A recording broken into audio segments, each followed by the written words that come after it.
Crocodiles. Not just any crocodile, but a mystery. A crocodile that lives in a desert. I've got him. I've got my finger on his tail, man. How did it get here? How can it survive? I've just seen a snake go. The largest desert in the world, the Sahara, holds the answer. Okay. Crocodile. I stepped on him. I stepped on his tail. I've gone through it. Can't see.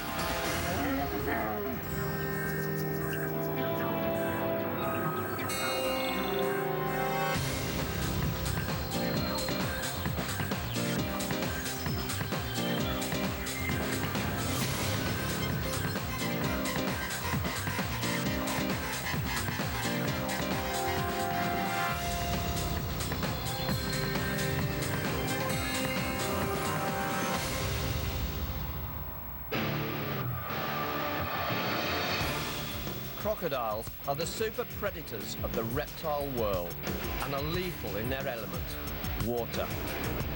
They live in it, mate in it, hunt in it, and make a meal out of almost anything that comes near it. And the most dangerous of all are the Nile crocodiles of Africa, man-eaters that grow to over 20 feet. All crocodiles need water to survive, which is why it's so incredible that the crocs I'm after are said to live in the Sahara Desert.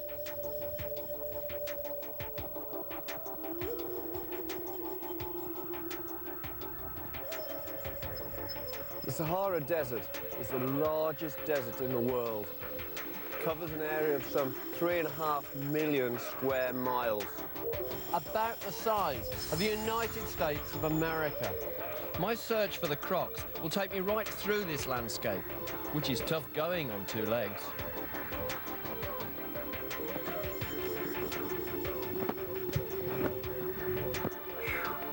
Temperatures can reach a scorching 120 degrees in daytime and drop to a frost at night.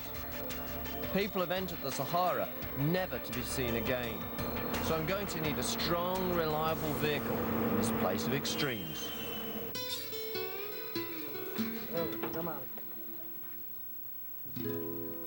We've got this truck to get all our camp gear right out into the Sahara, but it's broken down on a blacktop road. Okay, we have to push it a little bit. We have to push it. Jolly good. Hemo Nickel is a reptile expert from Germany. He's studying the reptiles of the Sahara, but he's only seen the desert crocodiles we're after once before. Oh, you got as much chance of pushing this as flying to the moon.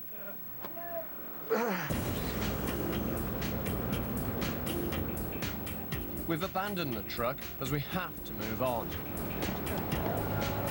The desert crocodiles must be the northernmost population of crocodiles in the whole of Africa. In all of Africa. It just occurred to me that this is actually the nearest wild population of crocodiles to Europe. Up to now, we don't know exactly what they are. I have a theory about this. The worst species of crocodile in North Africa that are extinct now. Now, who's to say that this isn't a relic population of one of those extinct species and not really a Nile crocodile at all? So it would be very interesting to first measure them, mark them, getting DNA samples. But the problem is we have to catch them. We have to catch them. First, we have to get there. It's a grueling two-day journey into the West African country of Mauritania. We travel through Nouakchott, once a nomadic camp, but today the largest city of the Sahara. Then further into the desert to Matmata, a rock pool in a canyon where Hemo saw the crocodiles. To get there, we have to pass through the sand dunes of Mujaria. It's a journey of danger and endurance, and it looks like we're stuck here for the night. But Hemo has something interesting he wants to show me. This little snake is one of the most dangerous snakes in northern Africa. It's a carpet or saw scale viper, and it has a unique method of defense that conserves moisture. The scales on the sides of its body are arranged in a different pattern to those on its back. They've got ridges and they're serrated, so when it rubs its coils against them, rubs its coils together, creates a soaring sound. Listen to this. A sound that would stop any animal in its tracks, because animals know that that means danger, which means that it doesn't have to hiss. Therefore, it's not breathing out moisture. And in common with many other desert snakes, the keeled scales will collect dew in the early morning, and the snake can then lap moisture off its body, thereby obtaining a drink. The carpet vipers of North Africa, with their short, rapid, jabbing strike, are responsible for a huge number of human snakebite fatalities. It's not only snakes that can bite in this desert. 2 years ago, Hemo saw crocodiles in the rock pool we're heading for. The question is, will they still be there? It's evening and the light's dropping fast. Behind me are the Taggart Hills, where the desert crocodiles live. We've got to climb up there tomorrow. The Sahara covers 3.5 million square miles, but not all of it is sand. Our quest for the desert crocodiles takes us through many different terrains, all of them defined by their lack of rainfall, like this weird lunar landscape, a stone desert, and the domain of the spiny-tailed lizard.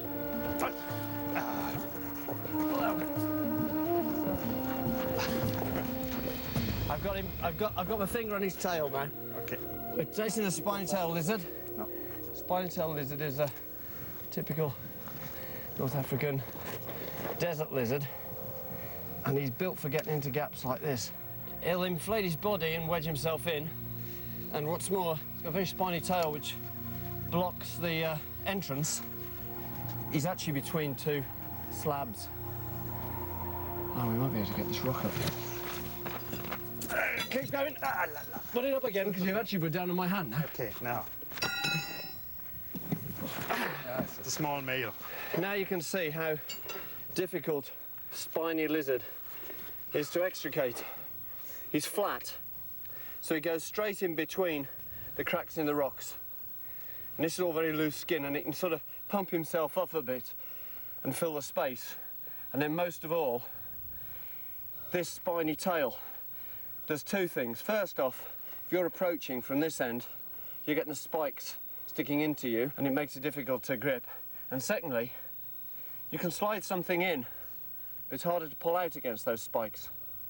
Water means life in these hot, dry conditions. This creature has evolved a method of desert survival by absorbing the tiniest amounts of water through its skin. But how do the desert crocodiles survive?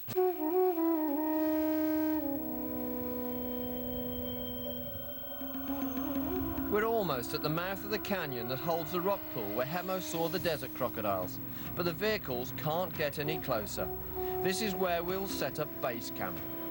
We have our own desert survival measures. We've brought a doctor and medical supplies with us because we're too far from any hospital to survive a serious snakebite or crocodile attack. And tomorrow we'll reach the lair of the desert crocodiles. But before it gets too dark, I want to look for signs of other desert creatures. Now, for my money, that's a snake trail. I'd say this is the track of a sand snake, fast-moving back-fang snake that's active during the day hunting lizards. It's not contacting at every point. It's moved across here rapidly. It's not a sand snake. Hmm? It's not a sand snake. That's that's more viperine now, isn't it? Yeah. Sand snakes are going to go like this. Whereas the viper is going to go more like this. It's a good track, though. Definite snake. Down here. Down there. There by your foot. Did you just make these with a stick? Yeah. Here. No, Yes, no yes. sticks. That's a beautiful track. Where does he go from there? There. There. There he is. I've just seen a snake go through, round the other side. I can see him. Don't move, don't move. I can see him. There. He's there, climbing. No. Up there he goes. Down. He's going. Ow, ow, ow. This is evil stuff. Wait. Don't move. I can see him, and I might be able to reach him. He has gone up. I'm going to try and stand up and grab his tail. Don't anybody move.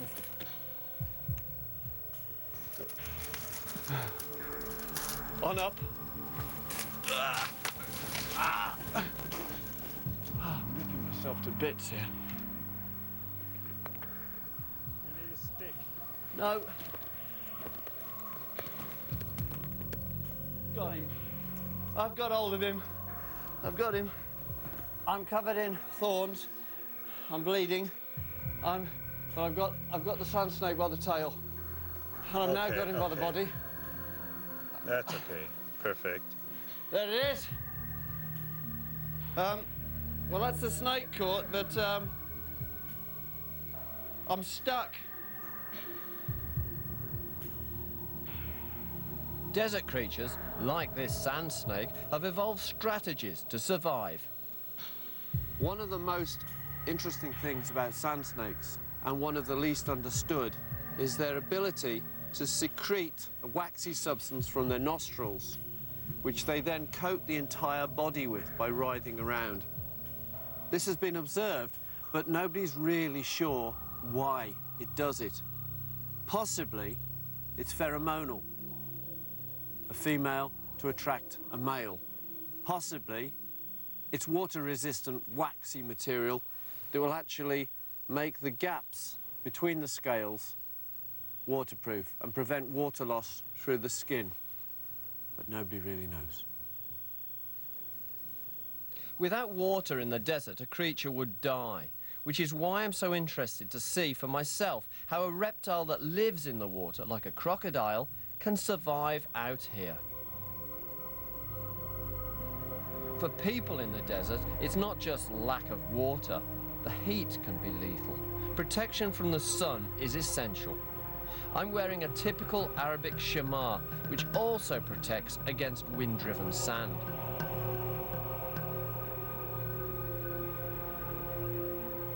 We're very close now to where Hemo remembers the croc pool to be, but I can't see any sign of water.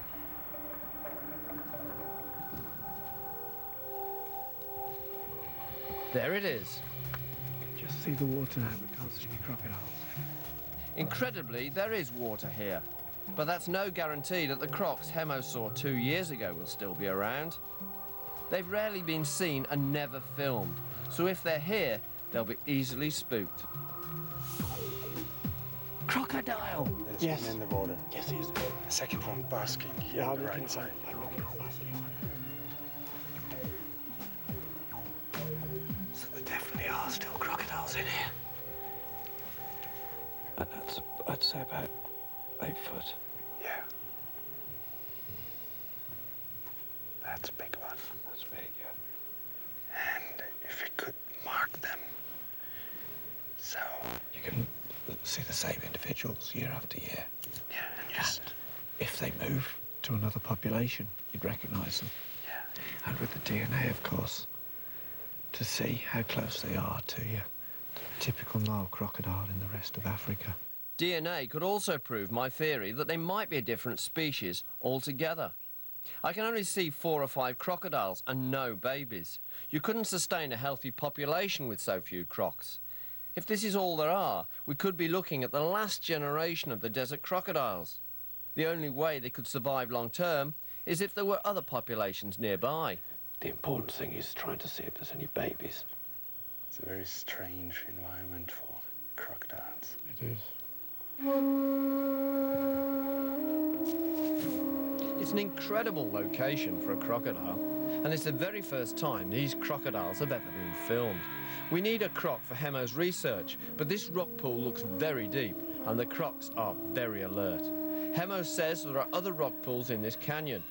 Maybe there are crocs there too. Maybe even a baby. These crocodiles are much smaller than your typical Nile crocodile of tropical Africa, because crocodiles are limited in their size by where they live. There's no point in a crocodile outgrowing a pool like this and having to move. They grow to a certain size and seem to stop. And the biggest crocodiles in here appear to be about 8 feet long which is probably the maximum size that even in the wet season these pools could cope with.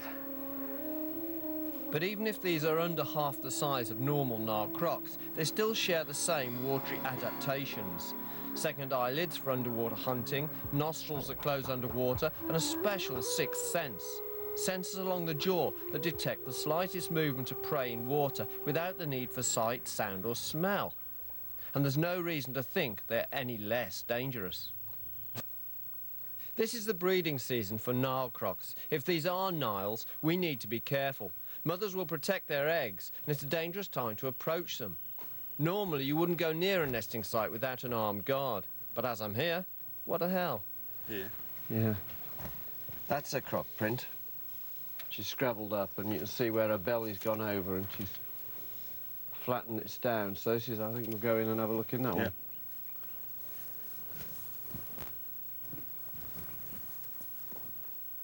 You can see that the crocs have been up here. Whether they've been doing anything other than just lying here is the big question. There are no signs of eggs or baby crocs, and we haven't seen enough crocodiles here to sustain this population. Beautiful, aren't they? Our only hope is to explore the other rock pools in the canyon. In the desert canyon where the crocodiles live, it's so hot that these smaller rock pools are drying up at a rate of an inch a day. Each pool is home to around 1,000 catfish. A crocodile's banquet. But are there crocodiles here? Oh, look here. Are they croc tracks? Yeah. It's Look been here, curled and gone back down there. Yeah. Tail drags. And here we have the evidence. This is uric acid. It's the crocodile equivalent of urine. And it's quite paste-like. It's dried now in the sun. Very little moisture lost with that. And with these pellets, which Emma says are composed largely of fish, and that's not surprising. The catfish are here. Very efficient kidneys. And that's necessary, because it doesn't want to waste water. That's a quite big one, yeah. It is. That's a decent size for the catfish here, so that'd Okay. place it somewhere back here, wouldn't it? Yeah. But this is going to be, I would think, a major food source for the crocodiles here. Would you agree, Emma? Yeah. Probably the major source. Yeah. There are some very good croc prints here from a small croc, going back and forth from the big pool to this small one. And you can see the small fingers of the front foot and the long hind foot with the webbing. You know, these deeper pools could quite easily have a croc sitting in them. Dried up riverbeds, like the crocodile's desert canyon, are a reminder that the Sahara was once very different to its appearance today. How these crocodiles got here in the first place might be revealed by the landscape. The Sahara's scoured with remains of ancient waterways and boreholes like this, which have been created where water swirls a hard rock deep down, cutting into the bedrock. They're all sure signs that this was once a raging torrent. But if you look across the rocks and the dunes, it's hard to believe that this could ever have been the case. Only 5,000 years ago, it was a green savanna with flowing deep rivers and brimming lakes. It's continually moving and changing. At one point, the Sahara disappeared altogether. At another, it reached almost to the equator, only to shrink again, leaving behind watery savanna grasslands. 5,000 years ago, changes in climate started a process of expansion southwards. So the lush green savanna has been reduced to this dry, barren wilderness. And the desert crocodiles are all that remain of populations trapped and isolated out here. And the few we have found may be the descendants of the crocodiles that flourished in this area 5,000 years ago, just surviving on what little water collects where the rivers once were. Today, the canyon at Matmata still gets rain, but only once a year. Although they call it a wet season, it's more of a 48-hour flash flood. but it's so torrential it carries trees, sheep and goats with it. And I would now be several feet underwater. Maybe the brief but powerful flood also carries the crocodiles with it through the canyon, dropping them at rock pools along the way. The pools in this valley are like beads on a necklace. There's a whole string of them all the way down.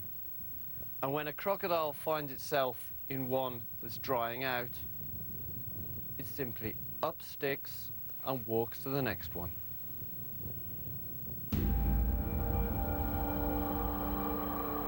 The desert is a hard place to survive.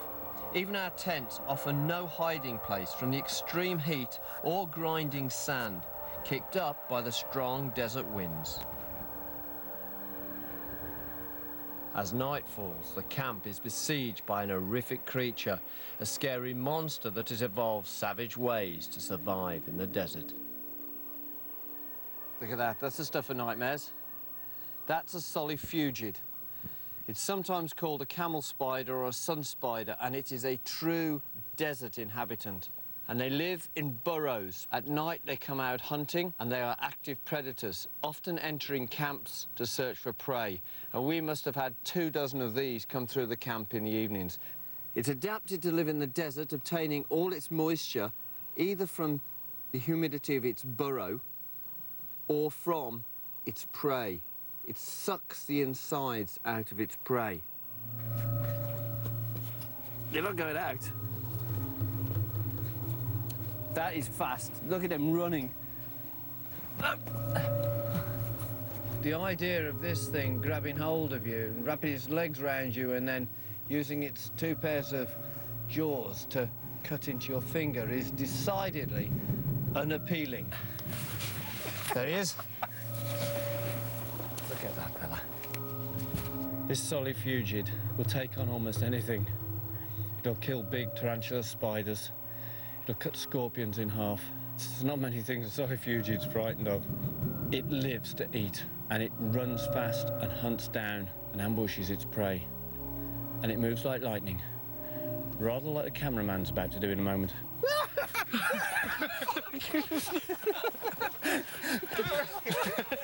Whoa, you had me then. We've established there are crocodiles in this desert, and we've found evidence of a few of them at other rock pools down the canyon, but we've not determined if they're breeding. I want to investigate the valley above Hemo's croc pool to see if there's any sign of crocodile life up there. When the floods come, this rock face is an 80-foot waterfall. It's a pretty strenuous climb for us.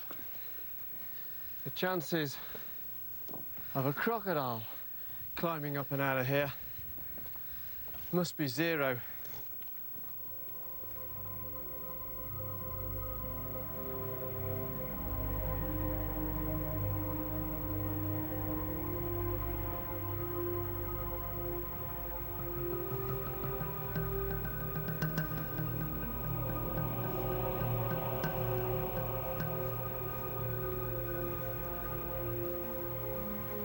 Crocodile!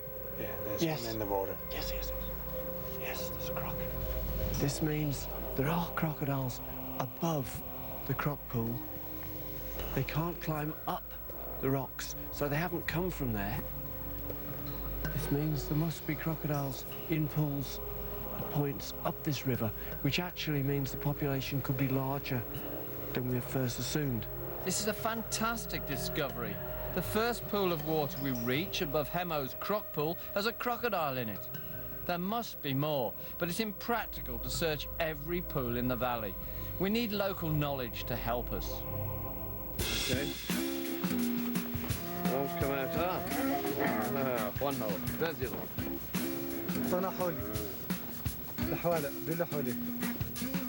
This is a traditional nomad turban, and it's designed to stop you talking and to keep the sand out of your mouth.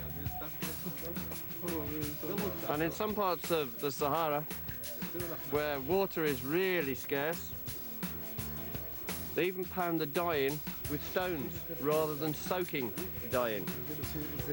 And they never wash them, conserving water. They wear them till they drop to bits. So there you have it. Not many nomads have their own personal dresser.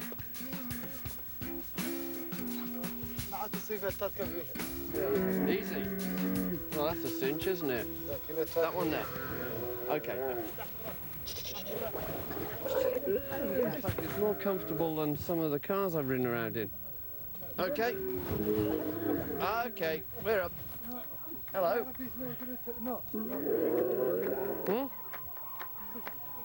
I'd put it on a par with riding a water buffalo and somewhat easier than riding an elephant. For centuries, the nomads were known as the kings of the desert, lords of the great caravan routes along which flowed salt, slaves and gold. They've been shrouded in myth and mystery, and they are the undisputed masters of finding water. There are around 2 million nomads throughout the Sahara. Most nomads in Mauritania belong to the Moorish tribes.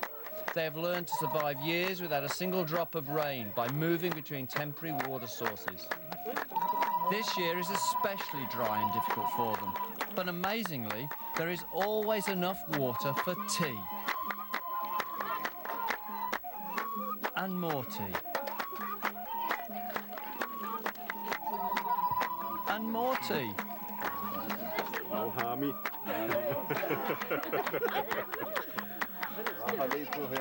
We've got a bottomless pot of tea here. We'll be running behind a tree all the time.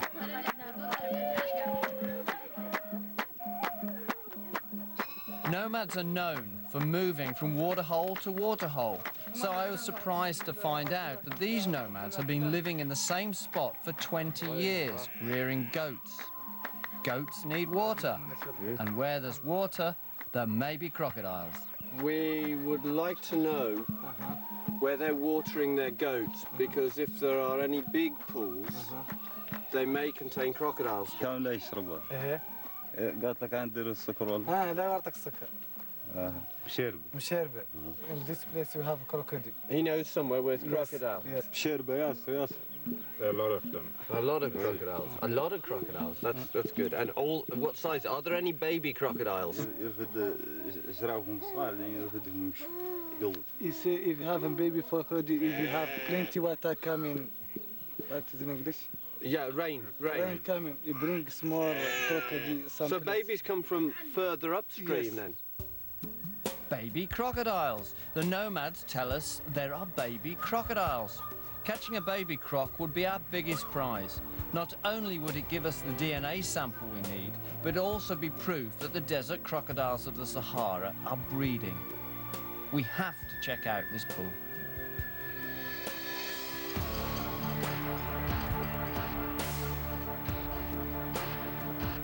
What I'm looking at is It's going, yes. Gone. Gone. Baby crocodile though. Definitely baby crocodile. That's exactly what we wanted to see. This was just one of a network of pools the nomads directed us to. Who knows what we'll find in the others? One there, and there's more further on. And here are some pretty fresh prints of a croc going into the water. So hopefully still in here. I'm certain there is a croc in this pool. We're going to try and net it, but there is a disadvantage. We have to get in there with him.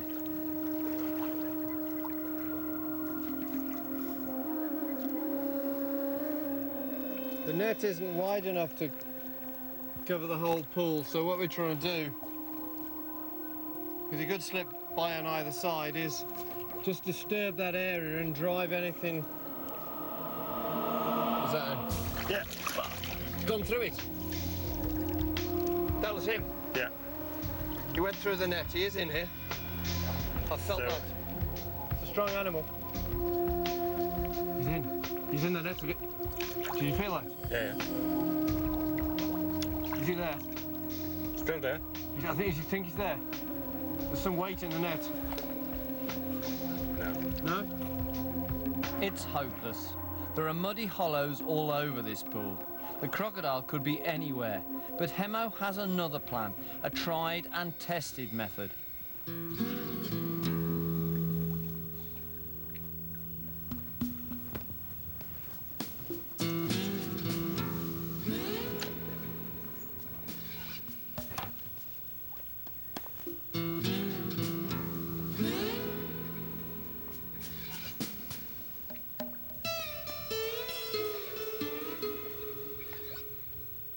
And this rope will be attached to the bait, a chicken. And when he gives that a tug, the leaf spring goes up and the noose tightens around the croc. But will this trap catch us a croc? Only time will tell. After dark, the Sahara is a hazardous place to be, and I would like to introduce you to another of the dangers of the desert. It's totally dark here, but with the ultraviolet light, totally different picture. Scorpions glow an eerie green. This is caused by almost a natural sunscreen in their exoskeleton, which may be to protect them from the ultraviolet rays from the sun, except that they're active at night. And they are responsible for numerous human accidents. In fact, in some parts of North Africa, scorpions kill more people than venomous snakes. You have to be careful with scorpions, but you can tell which are likely to be dangerous by looking at their claws. The scorpions that rely primarily on their brute force have large claws. Those that rely much more on the sting from the tail have slender claws. If you look at this fellow, he has slender claws. His tail does the business.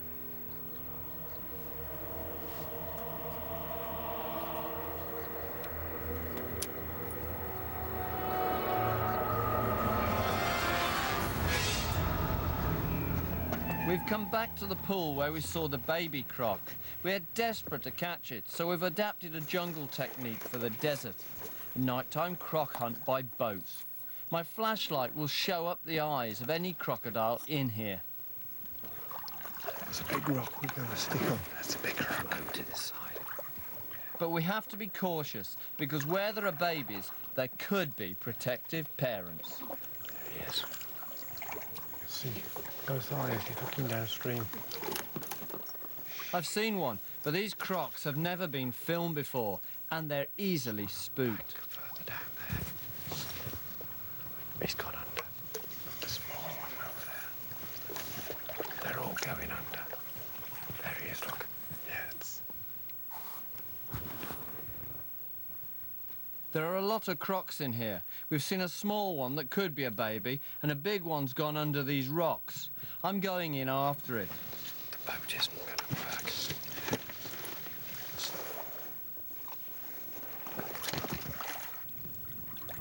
Crocodiles can be dangerous. I don't make a habit of swimming with them. Some list human beings on their menu, but this is the only method that might get me close enough to catch a croc.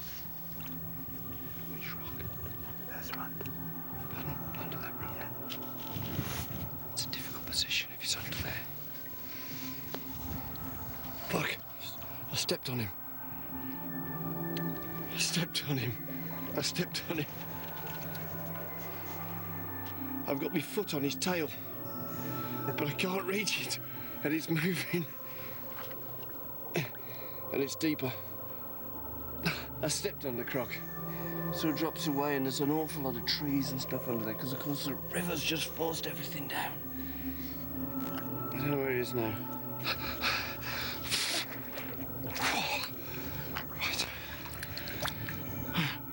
It's pretty cold.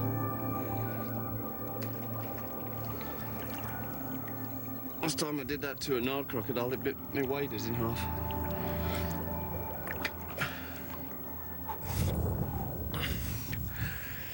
Whew, it's cold.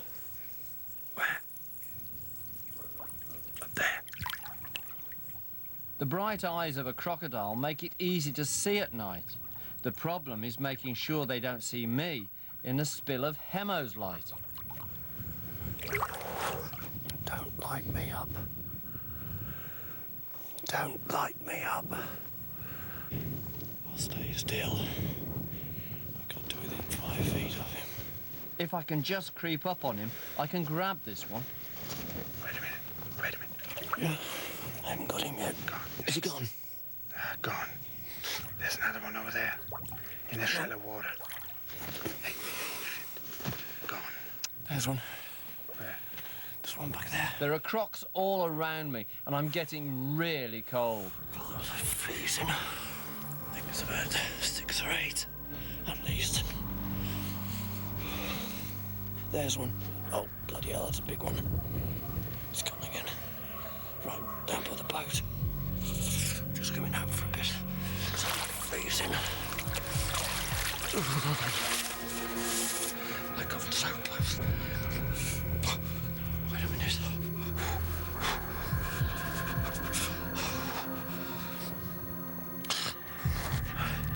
I got very close. I got that far from him. And he saw me. They're all down alert. You'd think it'd freeze to death, swimming in a lake in the Sahara desert.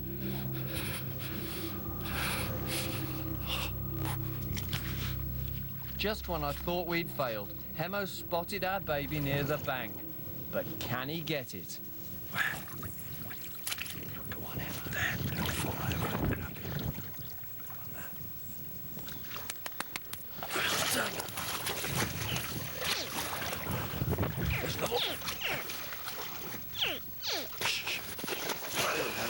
The baby croc's calling for help, and there are plenty in this pool that could answer it. Well done, Emma.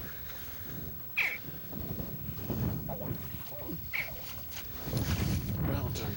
There you go. And that's the baby alarm call.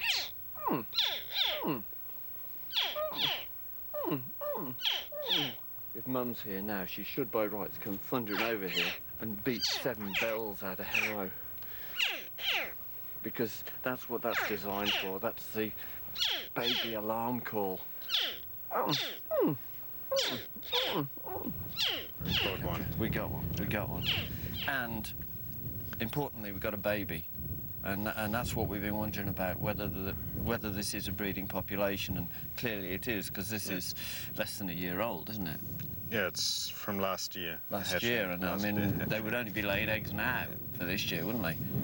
So, but the big question is, you can't have a baby without parents. And we didn't saw anything. So Well, I've swam up and down here. not really big enough. I've swam up to several, and I haven't swam up to anything that was big enough to be an adult crocodile, even an adult pygmy. Yeah. Nile croc. Ha ha! Yes, I know. I've seen that trick. Somewhere these babies must have parents. But where are they, and why can't we find them? Instead of answering questions, we seem to be finding more puzzles. Perhaps tomorrow, Hemo's crocodile trap will have caught us an adult. I can see the top of the trap.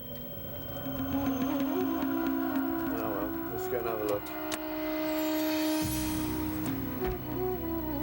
Nee, I can see chicken legs. Not a thing. But look here. Belly prints. Crocodile's been lying in here, but it didn't fancy the chicken. And yet it's come close. But it hasn't gone far enough. It's still not evidence of any parents. Mind you, it means we've got a chicken lunch.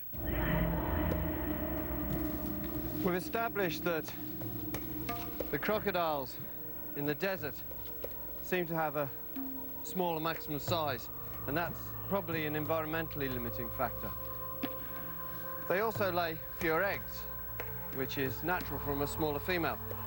But Hemo's research has shown that the hatchlings are actually smaller too.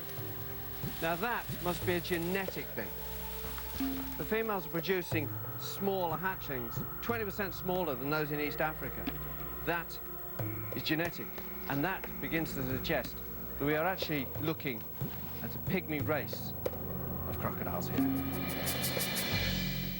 1, 2, 3, 4. Hemo needs to measure and mark the baby crocodile, so if he catches it in the future, he can see how much it has grown, or monitor whether it has travelled to another pool. See, he doesn't bite the tape measure. Yeah. Oi. That's the pro. I'll just hold these jaws shut. At this size, if they bite you, 7. the teeth are like needles, and the jaws exert quite a bit of force, so it does sting, and it certainly bleeds. But at this size, it's more the surprise of the bite and the speed of the bite that's disconcerting. 4.2. When I remove my finger, if you're quick, when the eyelid opens, you'll see the inner eyelid pass over, the one that converts his air-seeing eye to a water-seeing eye. Go on. There. Along the jaws, you can see another of its water adaptations. These dots are the receptors, sensitive to anything moving in the water. And of course, it has webbed feet. OK, you can snip. DNA is what we came for, and a snip of tail from this baby will provide the first ever sample of DNA from this desert crocodile population, determining in years to come if this is a pygmy race of Nile crocodiles or a completely different species. He didn't flinch at all. I doubt if he even felt that.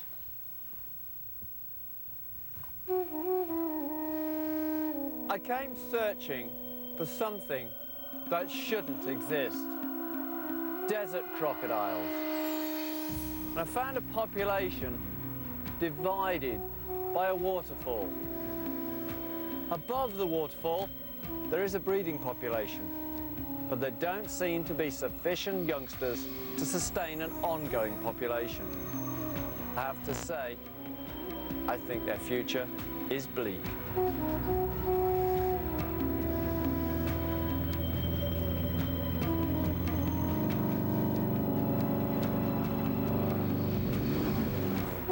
This is the final frontier for Africa's crocodiles. The desert crocodiles are living proof of the Sahara's fertile past and have survived for thousands of years, despite the advance of the desert. But as I took a final look at the Canyon of Crocodiles, I spotted even more rock pools strung out further up the valley. More potential breeding grounds, and I can't help thinking, a reason for hope.